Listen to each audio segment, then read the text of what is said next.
లోపభూయిష్టంగా మార్చేశారు. ఇక్కడ చీఫ్ ఎలక్షన్ కమిషనర్ కానీ వాళ్ళు చీఫ్ ఎలక్షన్ కమిషన్ ఎవరి మాట వింటుందని మన దేశం అంతా అనుకుంటుందో వాళ్ళకి రౌడీ మేమలు కూడా కట్టారు.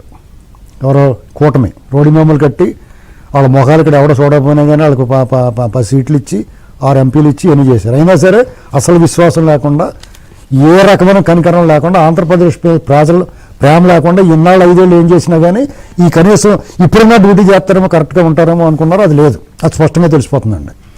ఇక రేపు తెలుగుదేశం పార్టీ ఆ కూటమి అధికారంలోకి వస్తుంది అనుకుంటున్నాం. అప్పుడు ఎన్ని తిప్పలు పెడతారో చూడాలి.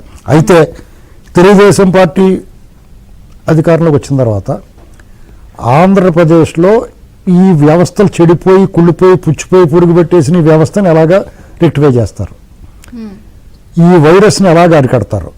ఇది ఒక్క యంత్రాంగమే కాదండి, ఈ సమాజం ప్రక్షాళన అనేది రూట్ లెవెల్లో ఉండాలంటే అసలు మీకు ఇప్పుడు జగన్మోహన్ రెడ్డి విషవృక్షాన్ని పోల్చడమే కాదు, వేళ్ళూనిపోయిన ఈ విష సంస్కృతిని ఎలా తీస్తారు బయటికి.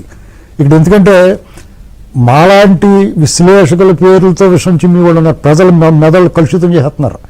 వాళ్ళ భావజాలం ముసుగులో అమరావతి బ్రహ్మరావతి అంటాడు ఒకడు. అతను ఏం చేస్తాడు, వాళ్ళని అపహాస్యం చేస్తాడు. ఆ రకంగా ఒక మాట వినండి, మీకు వీళ్ళందరికీ ఈ అధికారులు కానీ ఇప్పుడు ఈ చీఫ్ సెక్రటరీ కానీ ఇలాంటి వాళ్ళందరినీ చంద్రబాబు నాయుడు గారు రేపొద్దున్న ఈ ఐఏఎస్లో ఐపీఎస్లో ఈయన దగ్గరికి వచ్చి మా తప్పు అయిపోయిందని మేము ఏం చేస్తామంటే వాళ్ళు మమ్మల్ని ఎలా చేశారంటే కనికరిస్తారా? దీనికి ఆల్టర్నేటివ్ ఏమైనా ఉందా?